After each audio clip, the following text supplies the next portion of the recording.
LGB. LGB. LGB.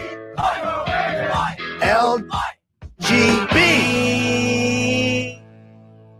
They say LGB everywhere. I go LGB. What it means, I don't know.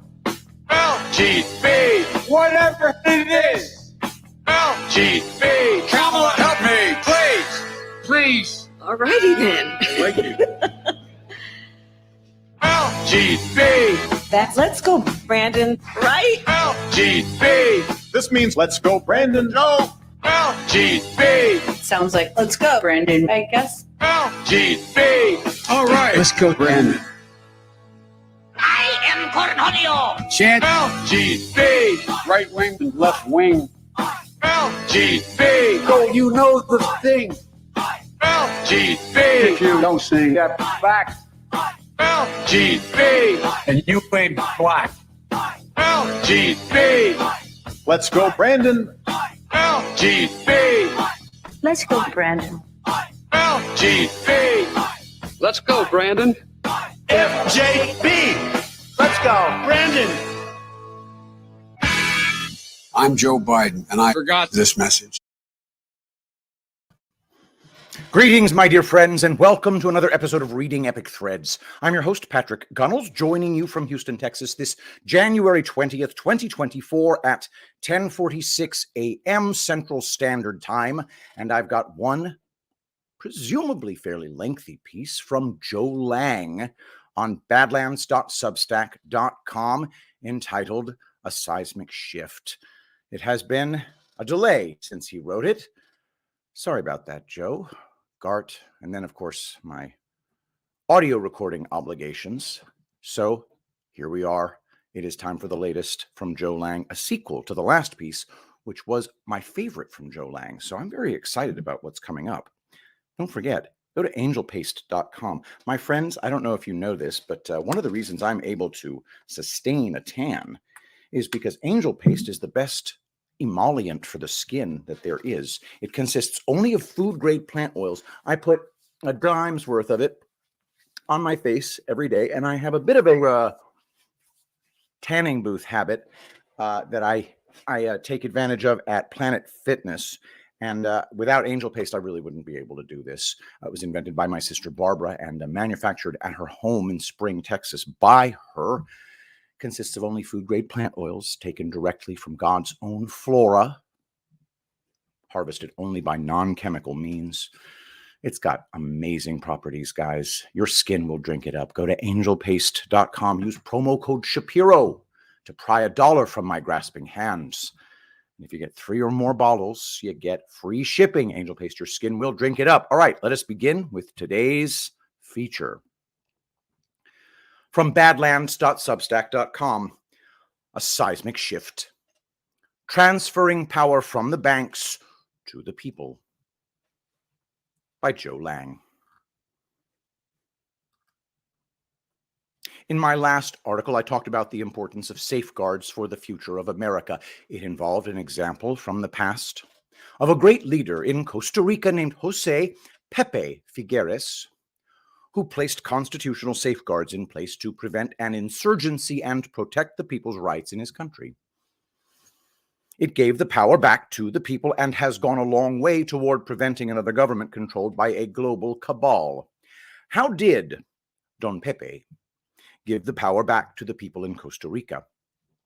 He did it by permanently protecting elections with an ID only given to citizens, which prevented anybody else from voting. He also did it by creating a permanent public banking option that prevented private banks from controlling the government. These publicly owned banks protect the people's savings from being stolen or controlled by private bankers.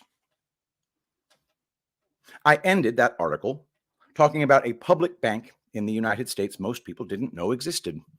It's the only one of its kind. It's the State Bank of North Dakota.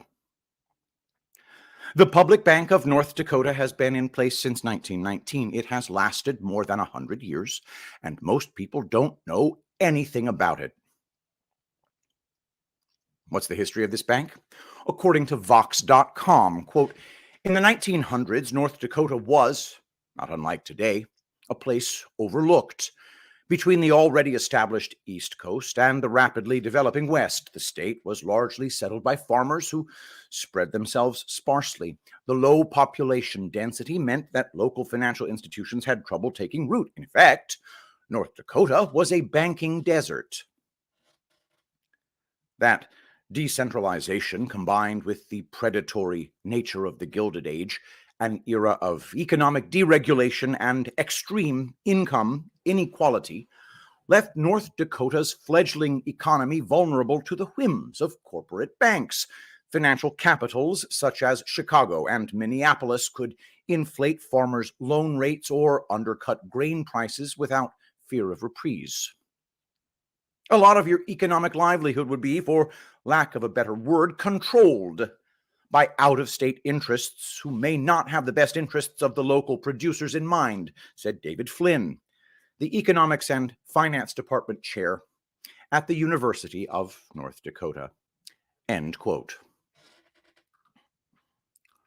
North Dakota was considered a banking desert at the time because the private corporate banks didn't see much profit in servicing the people of the state. Its small population, mostly farmers, had few choices. When it came to loans or other financial services, they were at the mercy of predatory lenders and were being ripped off and taken advantage of by big out-of-state banks. The same thing still happens to the many poor people in America today who lack access or choices in financial institutions. The movement to start a public bank in North Dakota was about removing control by out-of-state bankers over the people. How successful has the public bank been during its history? According to InTheseTimes.com, quote, 100 years ago, July 28th, a bank in Bismarck, North Dakota, opened its doors for the very first time. This would have been an unremarkable event, likely lost to history, except for the fact that it was a public bank, owned by all the residents of the state. A century on, the Bank of North Dakota, BND, is still the only publicly owned bank in the continental United States. End quote. It is a public bank that is owned by the residents of North Dakota and has been around for over a century. It has survived the Great Depression, the savings and loan scandal in the 1980s, and the credit crisis of 2008. Why?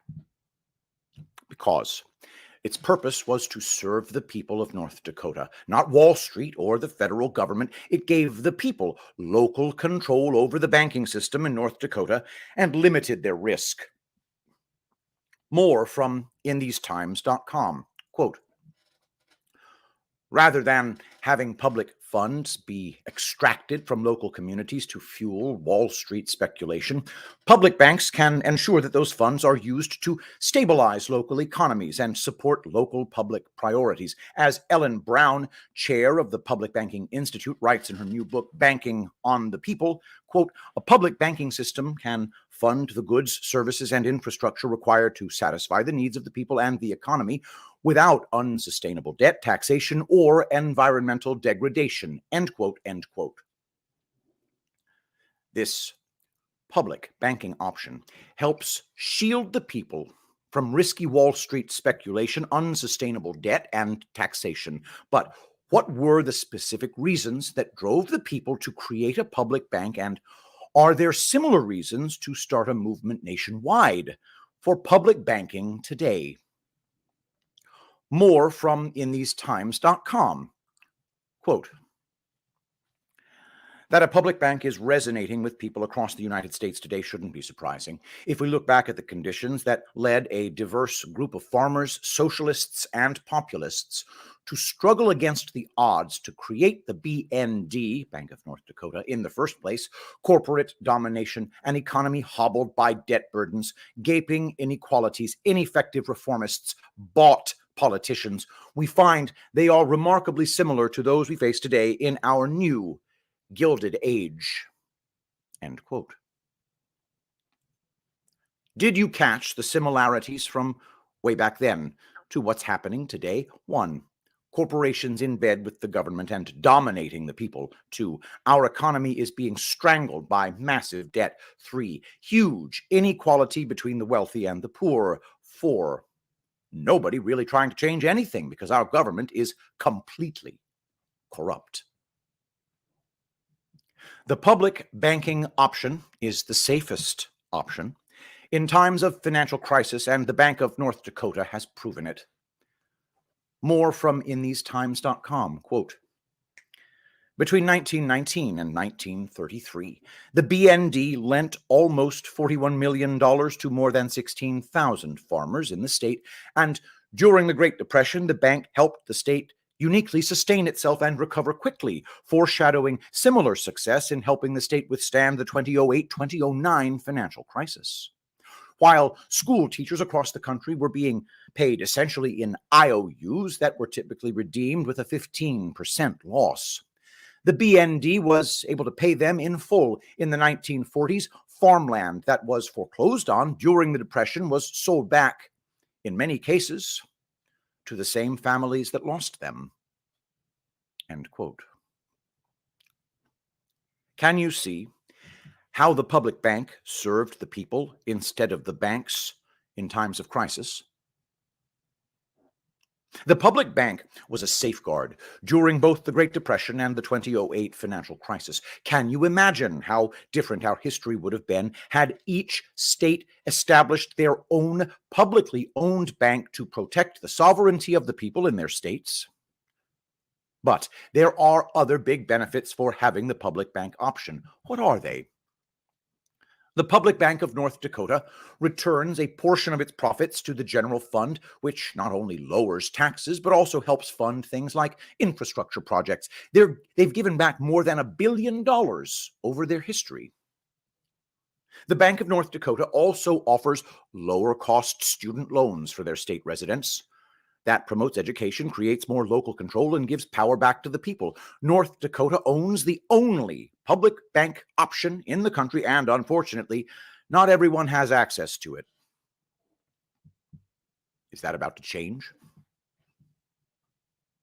A movement has started recently, nationwide. Let's go back to the Vox article from earlier. According to Vox.com, quote, that success has drawn the attention of California, where a movement to create a public bank has gained prominence, with both successes and failures since 2018. The differences in size, economy, and population of California and North Dakota are unmistakable. But many of the characteristics of the modern economic landscape are eerily similar to that of a century ago, when BND first passed, increasing income inequality and predatory practices on the part of financial institutions. End quote. There is a movement for a public bank option in California. Does that surprise you? How about in other states? More from Vox.com, quote, there have been efforts to establish public banks in nearly 24 other states. This year alone, 4 state legislatures besides California, New York, New Mexico, New Hampshire, and Massachusetts have introduced bills to create or explore creating public banks. None, however, have passed. End quote. There is a growing movement, but so far all efforts have been stymied. Can Trump change that? How could Trump quickly create a public banking option to compete with private banks and protect the people's savings deposits across the entire country? Did you know that there was a public savings option throughout the United States in the past? This public savings option existed before the establishment of the Federal Reserve. It began in 1911 and lasted up until 1967. You'll never guess where it was located. Have you ever heard of the Postal Savings System? According to the Roosevelt Institute, quote, During much of the 20th century, those without access to traditional banks didn't need to rely on predatory non-bank businesses. For more than 50 years, the U.S. operated a hugely popular and secure public option through the Postal Service. Created in 1911 before the Fed was founded, the postal savings system relied on local banks to manage accounts and allowed all Americans to make deposits into no-cost savings accounts at post offices. The deposits earned interest, and the original deposit limit of $500 was raised to $2,500 by 1918. End quote. The post office allowed all Americans to deposit their money into no-cost savings accounts. Their deposits even earned interest, so it encouraged savings. The only drawback was that Congress limited the amount of money Americans could deposit into their postal savings accounts. The postal savings system was created before the Fed, and as you can imagine, the private bankers didn't like the competition. Then came the market crash and the Great Depression. How well did the postal savings system operate during the country's biggest financial crisis? More from the Roosevelt Institute.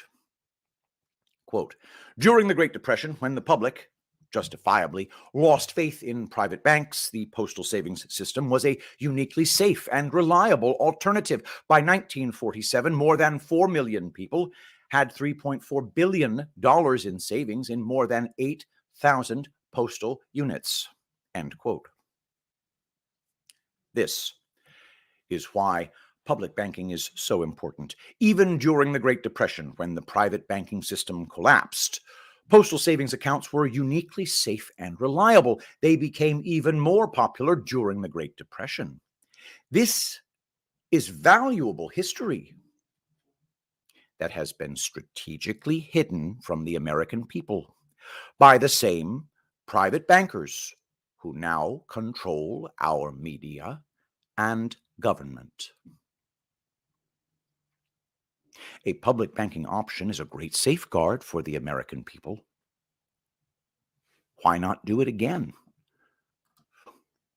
By 1947, more than 4 million Americans had $3.4 billion saved in only 8,000 post offices. Guess how many post offices there are around the country today? There are over 30,000 separate post offices, and unlike private banks, they serve every community in the country.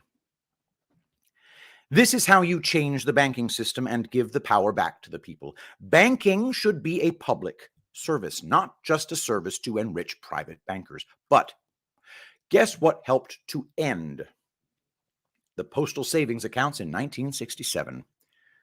It was the same thing I talked about in a previous article, a cabal trick called Federal Deposit Insurance.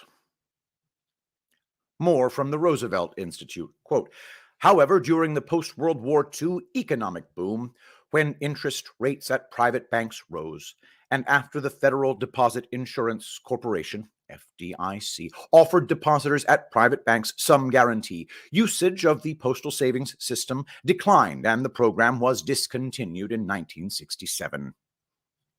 End quote. We've been tricked into believing the Federal Deposit Insurance is a good thing because it protects the little guy. But that is a lie. Private banks didn't always have deposit insurance, so they were risky. When the government took away that risk by insuring deposits in private banks, it removed the competitive advantage that the postal savings system had over private banks, so people began to use them less. Public savings accounts were now at a competitive disadvantage because private banks could offer higher interest on their savings deposits through riskier investments, and those deposits were now protected by taxpayers' money. That helped kill the public banking option. The government got rid of the postal savings system, and we've had nothing but one financial crisis after another ever since. All of them are created by the private banks, and then those bank failures are bailed out using taxpayers' money. Here's the lie. When it comes to FDIC insurance, they tell us FDIC is funded by banks themselves, but nobody mentions the decades of backdoor bailouts for the banks using money from the Federal Reserve. It's still happening today. That's taxpayer money the Fed hands to Wall Street banks so they can profit by pumping up the stock market. It is a rigged system with no competition and no control by the people. There is another benefit of a return to postal savings accounts. What is it?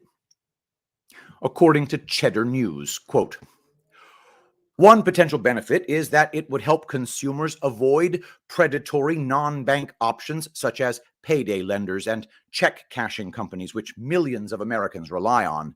The most recent data from the Federal Deposit Insurance Corporation found that 6.5%, 8.4 million, of U.S. households were unbanked, meaning they had no bank account, and 18.7%, 24.2 million, were underbanked, meaning that they had a savings or checking account but still went outside the banking system for some financial services.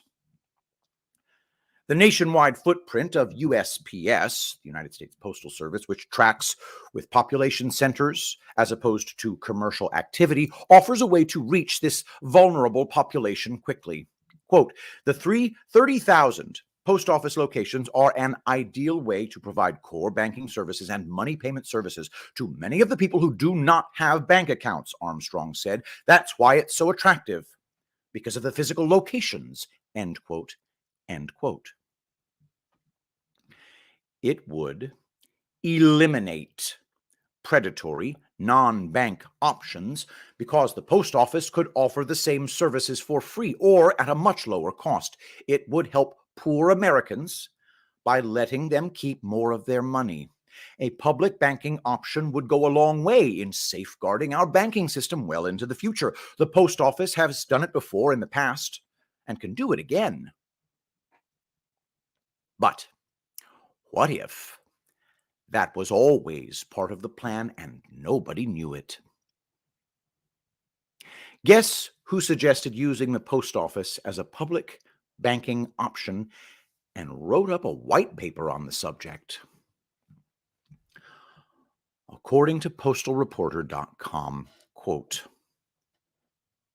the OIG is not making an official recommendation, though it acknowledges that a first logical step for the Postal Service may be to improve and expand on the products it can likely provide under current law. That may include payroll check cashing, electronic domestic money transfers between post offices, international money transfers, walk-up bill pay, money orders, ATMs, and gift cards, though the Postal Regulatory Commission would ultimately decide whether to approve any product expansions. End quote. Q has mentioned several times the importance of the OIG, Office of Inspector General, offices being used in the background as part of the plan. The OIG white paper suggested ways the post office could expand its financial services. All of those things would create competition for private banks. But how do you protect the American people's savings? The OIG suggested how.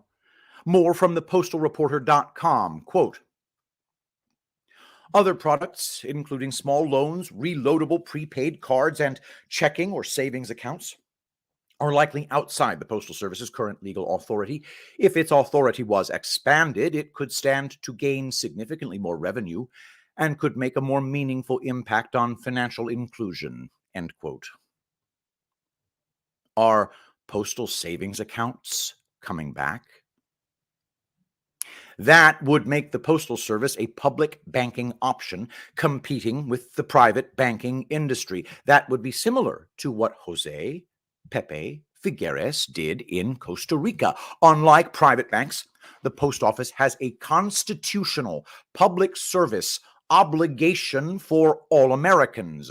They serve the American people and don't just cater to the wealthy. The government should serve all of the American people, and so should our banking system. That's why the public banking option is so important. Private banks are focused entirely on profit. Public banks focus on serving the people. Can the post office become a public bank? More from postalreport.com. Quote, finally, the OIG examines the possibility of the Postal Service becoming a licensed bank, which would be the most time-consuming, challenging, and risky approach on multiple levels. That said, this approach also could have the highest potential for benefiting the financially underserved. End quote. Turning the post office into a licensed bank to compete with the private banking system would certainly be challenging. Back when the postal savings system existed, the private bankers were always trying to undermine the system because they couldn't compete for depositors in hard times. They wanted to control all the money.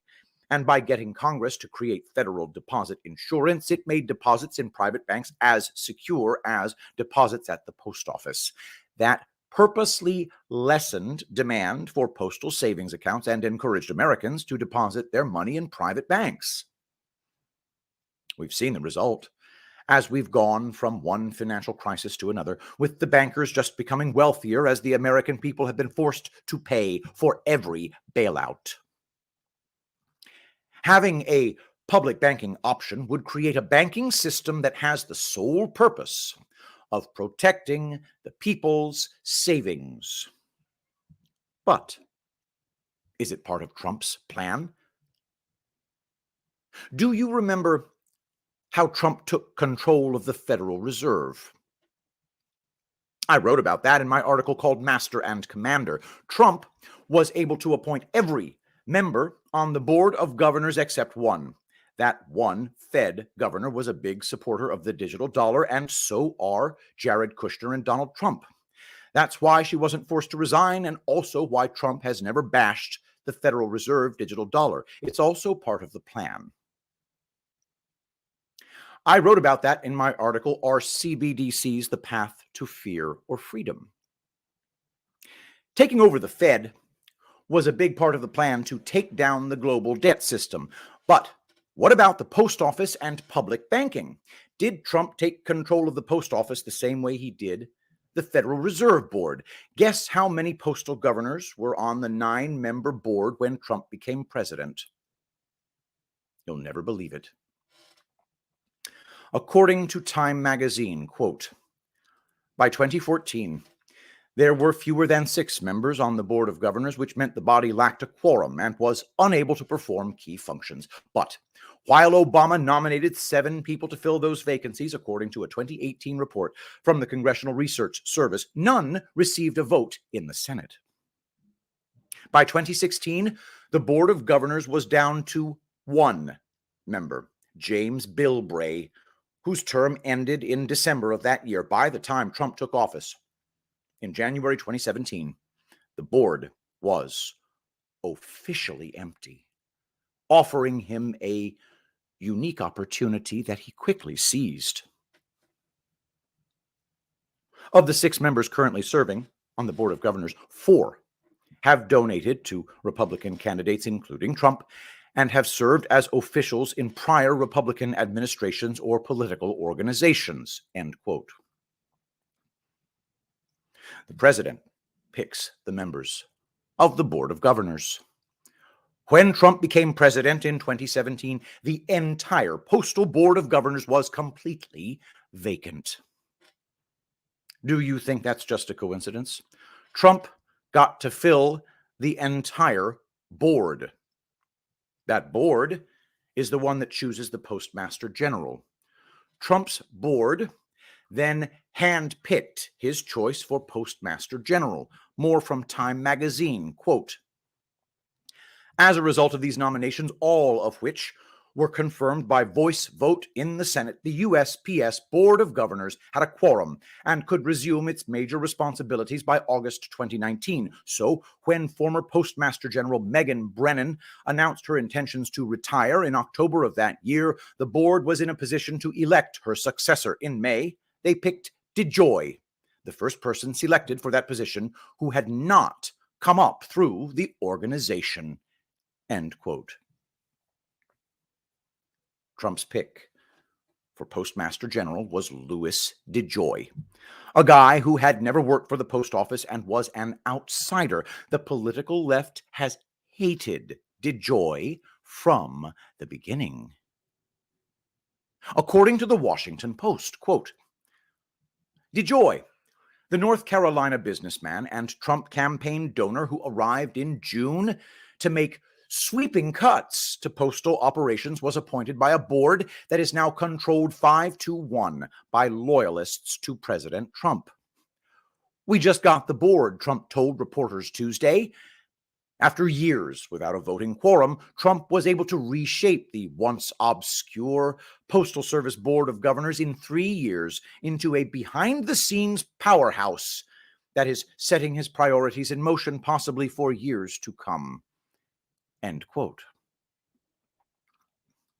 The once obscure Postal Service Board of Governors is setting priorities in motion behind the scenes for years to come. We need to think much bigger. Trump is radically changing all the corrupt systems behind the scenes in order to safeguard our future. Why is the post office so important? More from the Washington Post. Quote, but the president, who has fixated on one of the country's beloved institutions since soon after taking office, has left his imprint on the Postal Service's traditionally nonpartisan governing board, now at the center of one of the biggest controversies over election integrity in years. Quote, the president had a unique opportunity to start from scratch, said Arthur Sackler, a longtime lobbyist for mailers, postal shippers, and suppliers. I can't recall another time when there was literally no one on the board. End quote, end quote. Trump was fixated on changing the post office from the very beginning of his administration. Why? The post office is in a unique position as a government institution that has a constitutional mandate to serve the American people. I believe Trump is going to make the post office great again and use it to hand power back to the people. It will serve the people in 2 ways. 1, it will help protect our elections. 2, it will help transform our banking system.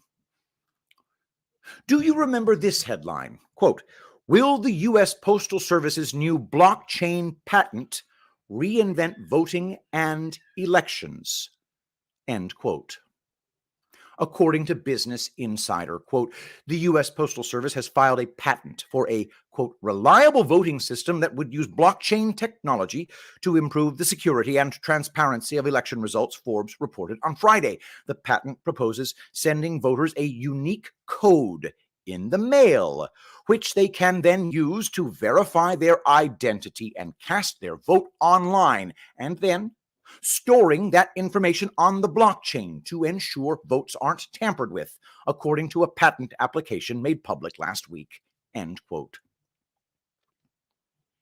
Don't miss the real reason that Trump wants this new open ledger blockchain technology for our election system. It's not about mail-in votes.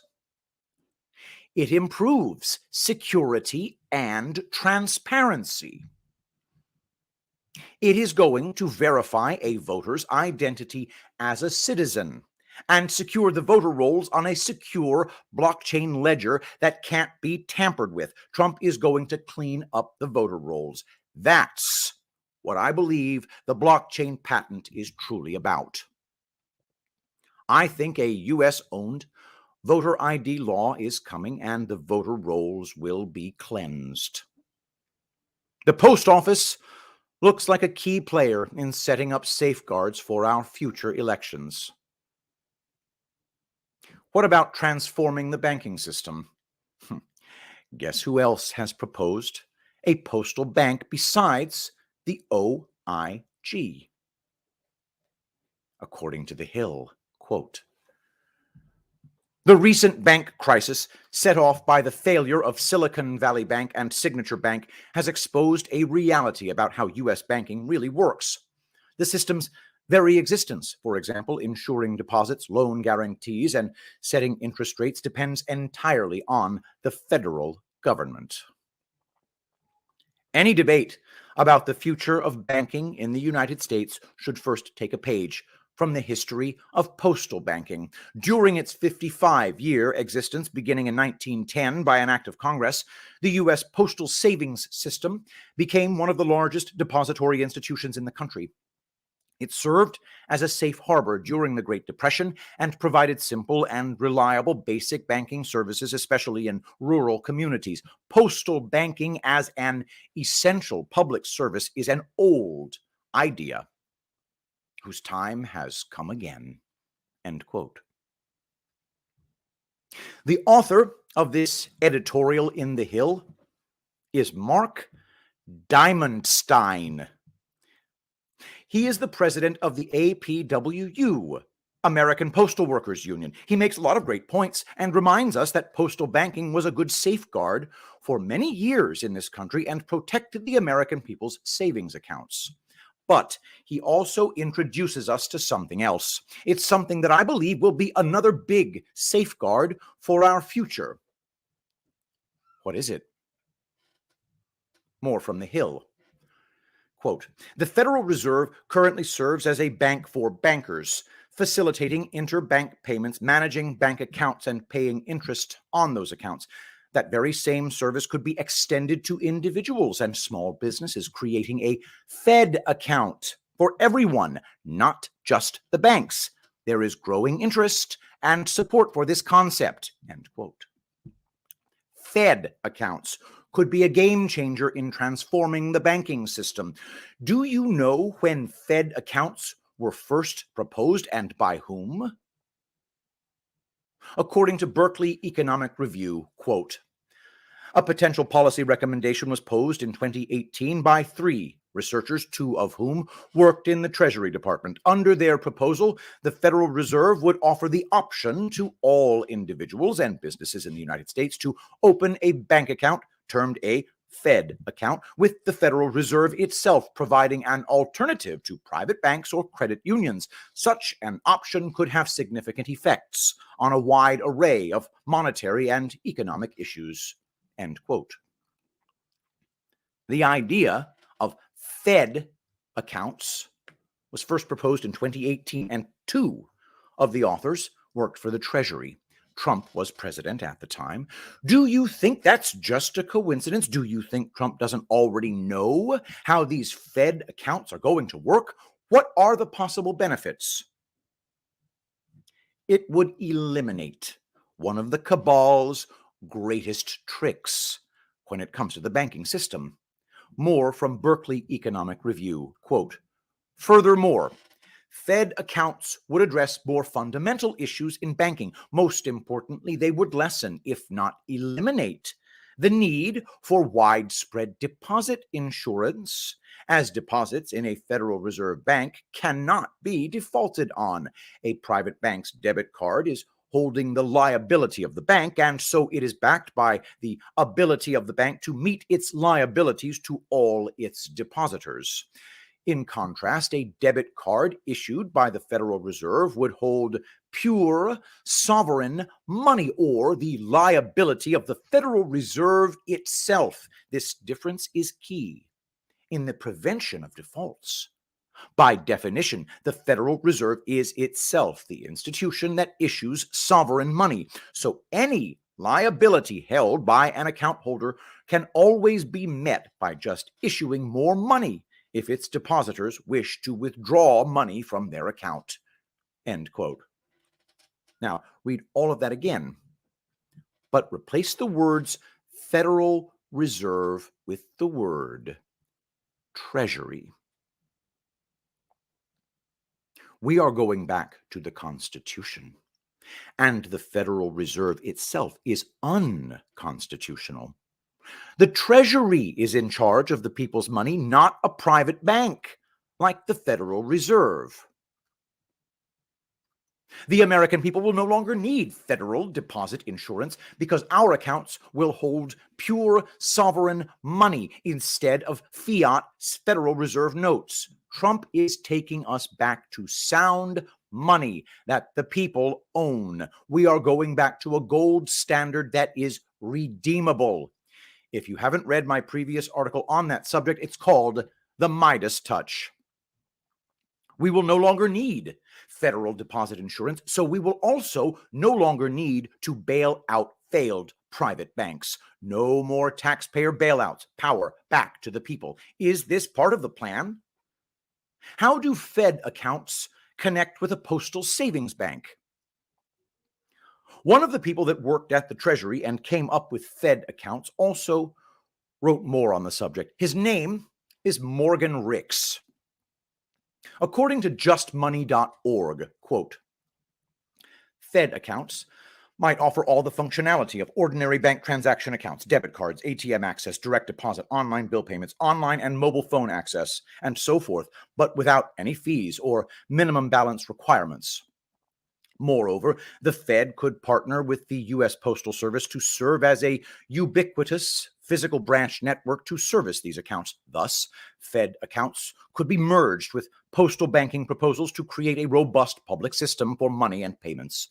The U.S. money and payments system would, in effect, become fully public infrastructure akin to roads, sidewalks, public libraries, and the judicial system. End quote. A fully public banking infrastructure. A public banking option through the post office with no fees or minimal balance requirements, and also no credit checks. The American people's money protected. Power back to the people. Does it sound far-fetched? Did you know this possibility has already been proposed in Congress? Guess who has come out against it and is trying its best to apply pressure on Congress to reject it? According to the American Bankers Association, quote, members of Congress have proposed legislation requiring the Federal Reserve to offer government-subsidized retail bank accounts in conjunction with the U.S. Postal Service, Fed accounts. The proposal would require banks with assets greater than $10 billion to offer basic pass-through bank accounts with the deposits resting at the Federal Reserve and not on the bank's balance sheet. ABA strongly supports the goal of bringing more Americans into the banking system, but this proposal is impractical, highly disruptive to the existing retail banking system, and will not lead to long-term wealth-building financial inclusion. End quote. Wall Street banks that have controlled our government for generations hate this proposal. Did you catch why? It requires the big banks to offer their customers the Fed account public option. Their customers would have the option to place their deposits into the safe, publicly owned and controlled Fed accounts. That would remove those deposits from their balance sheets and prevent the Wall Street banks from using them in their risky schemes. It would bring the bailouts to an end. Did you catch how they describe these Fed accounts as, quote, subsidized? They are desperately trying to create a narrative that these accounts are backed by taxpayers. What's wrong with that description? The American people's money would be safe because they own and control their own accounts. And it is the private banks who have been subsidized for generations by federal deposit insurance. They really fear losing FDIC protection because they know without it, the majority of the American people will choose the public option. It would be the end of private banking control of our government. The Wall Street banks know it too, and that's their greatest fear. More from the American Bankers Association, quote, the U.S. has a healthy banking system with approximately 5,000 banks that employ more than 2 million people, while FDIC-insured depositors have never lost a penny of an insured deposit and no regulatory constraints. Fed accounts would therefore draw deposits from banks of all sizes to the Federal Reserve balance sheet, end quote. First of all, does anybody believe that America has a healthy banking system? How many bank failures have we had recently? I'm sure there are more to come. If we had a healthy banking system, these private banks would not need FDIC insurance. They say that nobody has lost a penny of their insured deposits, but that is a lie. Taxpayers pay for all the bank bailouts and have for generations. Then the bankers expose their real fear. Quote, banks will nevertheless be unable to compete with a government agency offering deposit accounts with an unlimited balance sheet, end quote. This ends private banking control of our government. The Wall Street banks can't compete with a public option that is safe and also protects all of the American people's savings. There will no longer be a $250,000 limit on protecting the American people's savings. Do you know how important that is? It destroys the crooked banks that have been rewarded for risking the people's money in corrupt schemes. They also hate the idea that the Postal Service and their 30,000 retail offices will compete with these Wall Street banks for customers.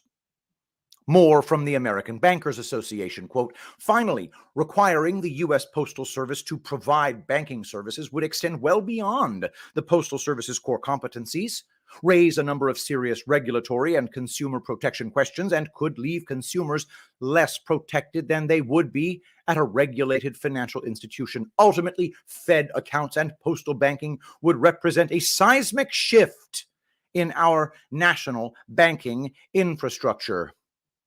End quote. The bankers know that this plan represents a seismic shift in our national banking infrastructure.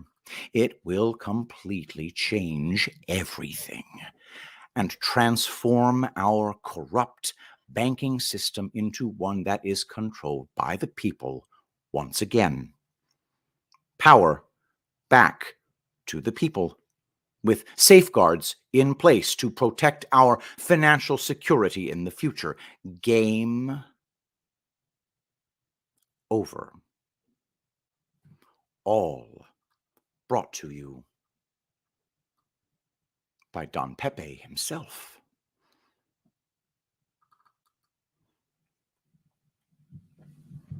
In my articles, I have given evidence that Trump is behind these 4 things. 1, a move back to the gold standard. 2, the push behind the scenes for a digital dollar. 3, a postal banking public option. 4, the creation of Fed accounts. Do you trust Trump? Do you trust that he is in more control than most people realize? Do you trust that he will create this new banking system in a way that will protect the people's constitutional rights and protect their hard-earned money?